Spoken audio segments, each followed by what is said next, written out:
Bonjour les amis, bienvenue sur ma chaîne STS Trading Ishimoku, une chaîne consacrée, comme vous le savez, aux différentes théories du maître Ozada, qui vous montre les choses et puis à vous de vous faire votre propre stratégie par rapport à qui vous êtes, au fond de vous, votre personnalité. Les amis, aujourd'hui, je mets en F11. Pourquoi je mets mon écran en F11? Je suis sur le Bitcoin. Ok. Et je tenais à insister sur une notion de trader dans le sens euh, de la tendance. D'accord? Ça devrait être une règle fondamentale dans votre manière d'approcher vos graphiques et votre manière d'aborder votre analyse. La première chose à déterminer, c'est la tendance de fond. D'accord? Parce que la tendance de fond va vous permettre en fait de savoir dans quel sens trader et associer ça à la théorie des vagues. Vous saurez dans quel sens trader, jusqu'où à peu près avec la théorie des vagues et des prix, que je rappelle que nous n'avons pas encore vu sur la chaîne. Donc gardez à l'esprit qu'il est important, lorsque vous commencez à trader, ok, d'avoir une visibilité sur ce qui se fait sur les unités de temps supérieures. Ça paraît tout bête, ça paraît vraiment tout bête, mais ça vous évite de perdre de l'argent. D'accord? Donc là, je vais me mettre, je suis donc sur le Bitcoin et regardez, en 30 minutes, bon, qu'est-ce que je vois? La première chose à faire, voilà, il ne faut pas chercher à plier le marché à sa propre volonté, il faut simplement lire les lignes Ishimoku. Je vais un peu dézoomer pour avoir une vue un peu globale comme ça, voilà. Donc ce que je vois, c'est que on était dans une tendance baissière ici en 30 minutes. Un petit, un petit Sanyaku pas très validé, hein, qui n'a pas très bien respecté en fait les points d'entrée qui valident. Un Sanyaku, je vous invite à aller regarder la vidéo qui en parle. Et je vois ici, ce qui m'intéresse ici, c'est ce fameux nuage vert, ce Kumo vert qui paraît lancer une tendance haussière. Voilà. Bon, SSB est à plat, SSA est parti en sucette, il pointe complètement vers le bas, on a l'impression que ça appelle un twist, etc. Que faites-vous? C'est ma question. Vous êtes sur un graphique, vous ouvrez votre graphique, voilà. Il faut toujours prendre son temps avant de poser ces scénarios. Il faut avoir un temps d'observation. Que faites-vous? C'est ma grande question. Ok? Si vous regardez ce graphique, la première chose que vous voyez, c'est que voilà, il y a une forme de latéralisation des prix. Moi, c'est ce que je vois. Ok? Deuxièmement, donc je vais quand même vous montrer cette latéralisation des prix vite fait, hein. Je, voilà, les prix latéralisent. Ok? Je n'ai pas de succession de twists pour dire que j'ai une succession de twists, je suis en range, quoique si, on a quelques petites successions de twists si on fait extrêmement attention. On va rester simple, on va dire qu'on a une latéralisation des prix. Les prix latéralisent, c'est-à-dire qu'ils patientent avant de soit reprendre leur tendance de fond, soit casser et partir dans l'autre sens. C'est une première chose. Euh, Systématiquement, commencez toujours par vos unités de temps supérieures. D'accord? Donc Bitcoin, j'ai pas assez de retours de feedback, donc je vais éviter tout ce qui est mensuel. En weekly, ça peut être intéressant parce qu'on voit très bien déjà Kijun, Tekan, SSA et SSB. La lecture est relativement simple. SSB pointe vers le haut, SSA est à plat, Kijun pointe vers le haut. Et Tekken est dans les prix, c'est-à-dire qu'on a une forme, quand Tekken est comme ça, traverse les prix, on a une forme je dirais pas de non-tendance, je dirais tout simplement que les acheteurs et les vendeurs, on n'a pas vraiment de gagnants, on n'a pas vraiment de perdants, et il faut attendre en fait, sortir de cet état, que Tekken se libère en fait comme ça des prix, pour voir si le prix explose dans un sens ou dans l'autre. Mais en tout cas, on est de manière générale, hein, sans entrer dans les détails, on est vraiment dans une tendance haussière, d'accord? Bon, Daily, que me dit Daily? Par contre, Daily semble me dire tout autre chose. Je dézoome un peu, on va observer ce graphique. Je vois qu'on sort d'une très très longue tendance haussière, donc il aurait fallu appliquer les Sikta et Tosushi pour voir si le rythme est complètement, le tempo est complètement différent et donc du coup annonciateur de renversement. Aussi compter ces vagues à la cassure de Kijun et valider pourquoi pas avec SSA pour voir ce qu'il en est concernant ces fameuses vagues. Donc déjà on voit très rapidement les vagues et clairement on rentre dans autre chose. Ici on est dans une forme de latéralisation aussi des prix et on a quoi en délit? On a un Sanyaku.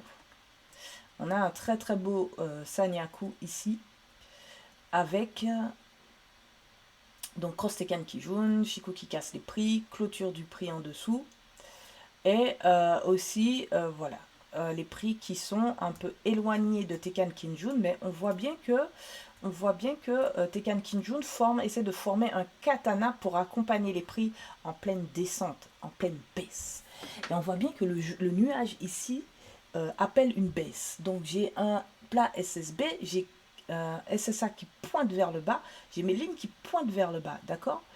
Toutes mes lignes pointent vers le bas. Il n'y a que Shiku qui pourrait m'interloquer comme ça et me dire, bon, qu'est-ce qui se passe avec Shiku? Shiku veut-il revenir? Oui, c'est logique.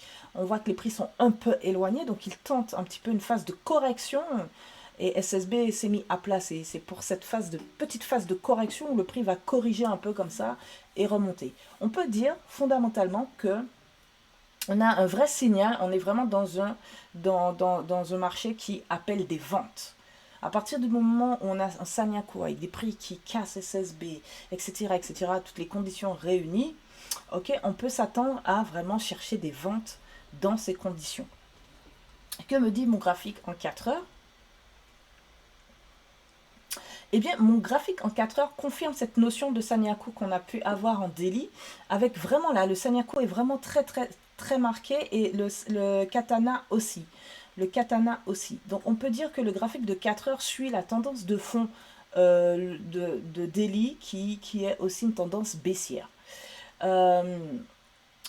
SSB s'est mis à plat. Donc on sent tout de suite qu'il y a eu une phase de correction qui a voulu se jouer, mais finalement on est dans une forme de latéralisation et en temps normal, à la lecture de mes 5 Nishimoku, je ne fais rien. Je ne fais rien car Kijun est à plat, Tekken est à plat, SSA est à plat, SSB est à plat. La seule assurance que j'ai dans cette configuration, c'est que je suis vraiment dans une tendance baissière. Et la bougie sur laquelle je me trouve, c'est une bougie basse. Voilà, donc dans l'immédiat, je sais que je suis dans une tendance de fond baissière en daily et en 4 heures. D'accord? En daily et en 4 heures. Si je regarde mon graphique en 1 heure, j'ai encore ce sentiment de baisse. J'ai encore ce sentiment de baisse et encore ce sentiment de latéralisation où les prix patientent, ils attendent quelque chose. Sauf qu'en 1 heure, j'ai peut-être un Sanyaku qui va se dessiner. Rien n'est encore joué parce que tout simplement, ce qui est en train de se passer, c'est que je n'ai pas les prix qui sont venus casser comme ça SSB, pardon. Et ce que je n'ai pas non plus, c'est, du moins ce que j'ai, surtout c'est un nuage super épais et les prix n'iront jamais en ligne droite cassés comme ça, ils vont zigzaguer à l'intérieur de ce nuage avant de trouver une opportunité. Soit ils vont redescendre, le prix va redescendre et essayer de contourner ce nuage très épais, et pourquoi pas casser de l'autre côté. Mais je dois, et vous devez aussi, en tant que trader, vous arrêter à la lecture des lignes Ishimoku. Ne cherchez pas à aller au-delà, ne cherchez pas à deviner ce que va faire le marché, cela ne sert à rien. Sans la théorie du temps, cela ne sert à rien de vous projeter dans les mouvements du marché. Il suffit juste d'y aller bougie par bougie et de lire les lignes Ishimoku en même temps que vos bougies progressent comme cela sur votre graphique. Et je vous invite à faire cet exercice avec moi, dans le sens où gardez en tête que la tendance de fond est baissière en H4 et en daily. D'accord? En H4 et en daily, j'ai une tendance baissière. En H1 aussi, j'ai une tendance qui est baissière, que je le veuille ou non, je suis en tendance baissière. Et les prix sont repassés en dessous de Kijun et de Tekken, donc je suis en tendance baissière. Je devrais normalement chercher des ventes. Ok, Donc l'objectif de cette vidéo aujourd'hui, c'est de vraiment vous montrer qu'il est important, lorsque vous êtes dans une tendance de fond, de la suivre. Beaucoup de personnes vous répètent cette règle de base. Dites-vous qu'en Ishimoku, c'est une règle primordiale. On a une tendance de fond, on la suit. Donc là, on va chercher de la vente. Ok, on va chercher de la vente tout simplement sur cette tendance-là. Alors, que me disent mes lignes Ishimoku? SSA et SSB sont à plat, Teken Kijun sont à plat, Shiku et la tête dans les mèches. Pour le moment, on ne fait rien. Pour le moment, on ne fait rien. Et lorsque le prix aura cassé cette trendline, ok, j'irai regarder dans une unité de temps inférieure, j'irai chercher, pourquoi pas, de la vente, ok, tendance de fond baissière, ok. Donc, même si le prix venait à remonter vers le haut du range et pourquoi pas vers SSB, je m'abstiendrai parce que je suis là pour faire de l'argent, pour gagner de l'argent sur les places de marché, sur le Forex et pas pour en perdre. Je ne veux pas gagner des pépettes, enfin des petites monnaies, je veux vraiment gagner une somme qui me convienne. Ok, je ne dis pas que l'objectif c'est de faire de l'argent, l'objectif c'est de réussir à mettre en œuvre ces stratégies. À partir du moment où vous prenez plaisir à mettre en œuvre vos stratégies et que vous voyez qu'elles fonctionnent, ce plaisir-là de réussite est beaucoup plus important que le gain. Derrière, par la suite, le gain suivra. Donc, regardons. Ok, qu'est-ce qui se passe? Hop, je vais mettre pause. Je mets pause. Parce que je vous ai dit qu'il faut chercher des ventes. D'accord? Et là, on voit quoi? On voit un autre croisement Teken Kijun. On voit ici un début de cross. Enfin, on est dans un twist, hein, qu'on le veuille ou non. On est dans un twist ici qui pourrait éventuellement annoncer un twist haussier. D'accord? Dans la logique des choses, ça donne un twist haussier. Ok, après un nuage de baisse, on a un nuage de hausse, même si on se retrouve dans un range, etc. Blablabla. Donc, mes lignes Ishimoku me disent quoi en ce moment? Ok, tu as un cross ici, tu as, en fait, j'ai Teken qui cherche à reprendre sa position, on va dire sa position normale de baisse. Teken cherche à passer sous Kijun. Voilà ce qui est en train de se passer. Et Shiku est toujours dans les prix, donc il n'est pas l'heure pour le moment de faire quoi que ce soit. On reste en observation. Donc je fais tourner, hop, et je mets pause. Ce que j'observe ici, c'est très particulier parce que certaines personnes vont prendre cette trendline que j'ai tracée comme appui pour entrer en achat. Non, pas du tout. Gardez en tête encore une fois que la tendance de fond est prédominante. Et si elle m'indique une baisse en daily, en 4 heures, c'est-à-dire que sur 2 unités de temps successives, ça me dit la même chose. Ça me raconte la même histoire. Pour moi, je ne vais pas rentrer sur pullback ou pushback sur cette trendline pour aller chercher de l'achat. Mon objectif, c'est la vente. Donc du coup, Shiku a la tête dans les prix. Il n'est certainement pas l'heure de faire quoi que ce soit. J'ai un twist ici du nuage qui me paraît... qui veut initier une hausse, mais pour le moment, je n'ai rien de concret. Je ne fais rien, Shiku me protège, je ne fais rien. Par contre, j'ai une cassure ici qui est vachement intéressante et je peux aller observer cette bougie. Si je regarde en 15 minutes, qu'est-ce que j'observe? Souvent, je vous parle de rentrer en position Sanyaku, etc. J'observe que j'ai un début de Sanyaku ici. Ok? J'ai vraiment un cross Teken Kijun ici, ok? Avec Kijun qui accompagne le prix. Et j'ai Shiku qui a cassé les prix. Et le prix a cassé et clôturé sur ma trendline. C'est-à-dire que ma trendline vient remplacer un peu SSB. Vous comprenez la logique? C'est comme un Sanyaku mais sans SSB. Ok? Prenez ça comme vous voulez. Mais globalement, moi, ce que je vois ici, c'est que j'ai une opportunité de vente en 15 minutes. En plus, SSA pointe bien vers le bas. Bien que SSB soit légèrement à plat, toutes les autres lignes valident bien sûr ce scénario de vente, ce que je cherche depuis un moment. Donc si je reviens sur mon unité de temps de 1 heure, sur mon unité de temps de 1 heure, je vois que quand même mon prix, hein, bien que tout valide, mon prix est un peu bloqué à mécher sur SSA. Donc j'ai envie de dire qu'il ne manque que ça. Il faut juste que le prix casse cette SSA, ce SSA, pour que je puisse venir rentrer en position et aller chercher le bas de je dirais de ma zone de latéralisation. Soit dit en passant, Ceci ressemble à une vague P. Je vous invite à regarder, aller regarder ma vidéo sur les vagues Ichimoku. Et donc de manière logique et simple, ok, je n'ai qu'à prendre la vague qui a initié cette vague P et la reporter ici. Voilà, donc ça veut dire que là on est dans une phase de respiration et que le marché va continuer à descendre, tout simplement, tout simplement. Après, méfiez-vous, hein, le marché, méfiez-vous des annonces, etc. Le marché peut aller là où il veut. On n'est pas là pour le contraindre, on est là pour suivre le mouvement du marché. Donc, regardons un peu la bougie qui suit. Hop, je vais mettre pause. Ça met un peu de temps, mais ça match. Donc, si je retourne en 15 minutes pour regarder ce mouvement, eh bien, je vois qu'en 15 minutes, il n'y a pas de doute à avoir. Il n'y a aucun doute à avoir. Ici, je vais rentrer en baisse. Et cette baisse ira jusqu'à mon niveau de prix, puis jusqu'au bas de ma zone de latéralisation. La question est de savoir où dois-je prendre position. Eh bien, quand on est dans cette configuration-là, il faut prendre position sur un pullback sur Teken, tout simplement, pour rentrer dans ce marché et aller chercher ces TP. Mon pullback sur Teken, il a lieu maintenant. Mais comme la bougie, j'ai pas eu le temps, j'ai oublié de réduire la vitesse ici.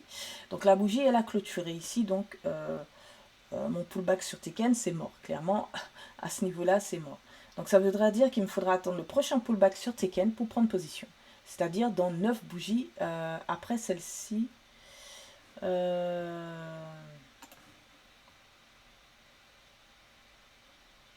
À minima. Voilà, à minima ici. Je vais mettre ça en truc là. Hop. Oh, attendez.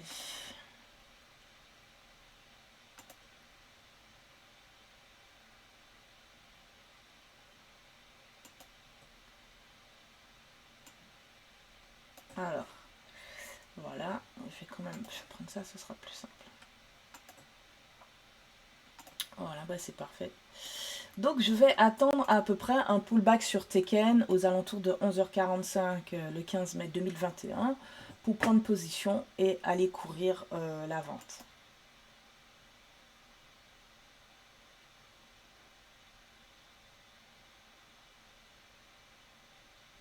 Et voilà, et je prends position, hop, ici. Je vais zoomer un peu. Ici, je prends position ici. Et ce que je trouve super top, c'est que Kijun pointe bien vers le bas, Teken pointe bien vers le bas, Chikou pointe bien vers le bas, SSB et SSA pointent bien vers le bas. C'est le point vraiment d'entrée le plus acceptable pour venir chercher mon TP. Donc là, je suis en 15 minutes et j'ai peaufiné mon scénario d'entrée. Je suis ravie. J'ai pris une très belle position à la clôture de cette bougie, donc un peu plus haute que ici. Et je vois que mon marché, mon cours est en train de descendre. Il suit tout simplement la tendance de fond. Ok, je ne me suis pas basée sur cette trendline pour chercher de l'achat. Ça n'avait pas de sens. Je cherchais plutôt de la vente dans le sens de la tendance. Des unités de temps supérieures. Qu'est-ce qu'on constate aussi dans le même temps?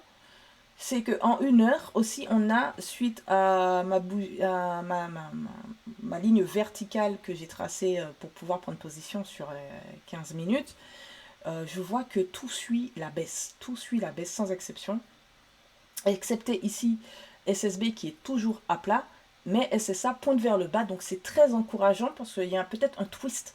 Et un fameux twist baissier qui confirmerait cette tendance baissière. Je laisse tourner le scénario.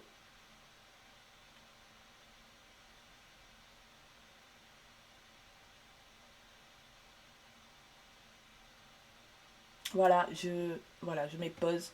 Donc on a bien touché ici et largement cassé le bas de cette latéralisation. Donc le TP est atteint. Par contre, la question que l'on doit se poser, c'est où aurions-nous dû mettre notre stop loss? Il y a deux possibilités. On aurait pu aller étape par étape et j'aime à dire souvent, quand on démarre dans le trading, il vaut mieux prendre plusieurs petits take profit que d'essayer de faire comme des grands et mettre des lignes à perpète les oies. Tout dépend aussi de votre capital. Si votre capital ne vous permet pas de vous projeter comme ça sur un TP lointain, écoutez, prenez ce qui est proche de chez vous, balayez d'abord devant votre porte et après vous verrez plus loin. Le premier TP, je vous ai parlé tout à l'heure de niveau de prix, eh bien je n'ai pas menti. Le premier TP que vous auriez pu prendre, c'était ce niveau ici. Ok, donc moi quand je prends, et je parle de niveau de prix, j'aime à prendre les bougies qui sont comme ça, juste devant, et pas celles qui suivent, parce que je suis sûre comme ça de toucher un TP. Et donc premier TP, premier niveau de prix, touché, babam, nickel, parfait. Et que fait le prix? Il fait un pullback sur Kijun et ensuite il redescend chercher le bas de ma zone de latéralisation. Donc si on va en 15 minutes, voilà, super. Rappelez-vous, nous avions pris position exactement sur cette bougie pour aller chercher de la vente qu'on a pu très bien toucher dans la même journée, c'est-à-dire même pas une heure après, c'est-à-dire 11h45, midi 30. Voilà, c'était fait, TP atteint, beau TP, beau ratio, je pense, qui n'a pas démérité. Mais que fait le prix? Que fait le prix? Eh bien, Sanyaku, en fait, Sanyaku Cross Tekken Kijun, Cross Tekken Kijun, le prix monte, il va chercher SSB, et ensuite, il redescend pour aller atteindre ses objectifs. Votre stop loss, les amis, où auriez-vous dû... ah là là, excusez-moi. Où auriez-vous dû mettre votre stop loss? C'est ça la question. Parce que souvent, on ne se trompe guère sur le sens de la tendance et sur le fait de prendre que des ventes ou que des achats en fonction de la tendance. Mais souvent, sur le marché, ok, il y a ce qu'on appelle les aléas du marché, où le marché peut très bien monter, exploser, chercher votre TP, et puis vous laisser sans le sou après, à l'issue.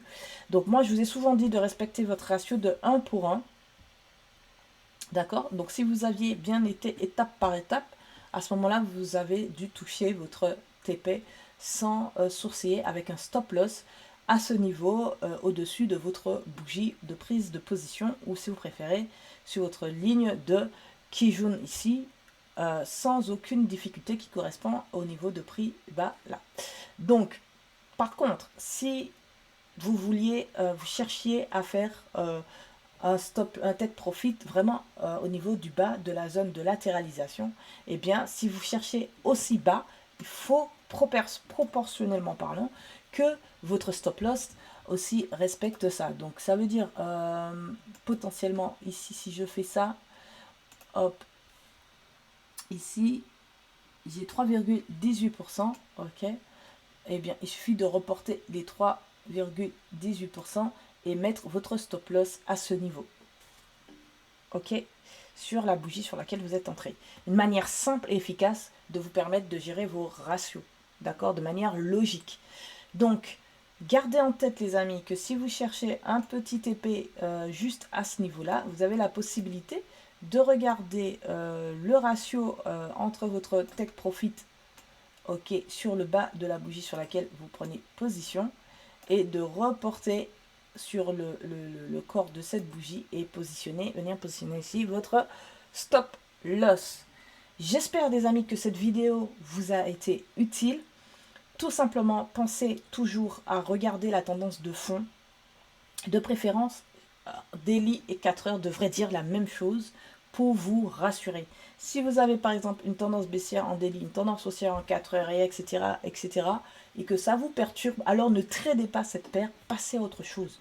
Mais si daily et 4 heures vous racontent la même histoire et vous donnent une indication, une tendance de fond qui est similaire, alors entrez sur cette paire en sachant que vous ne ferez que de la vente si c'est de la vente ou que de l'achat si c'est de l'achat en tendance de fond.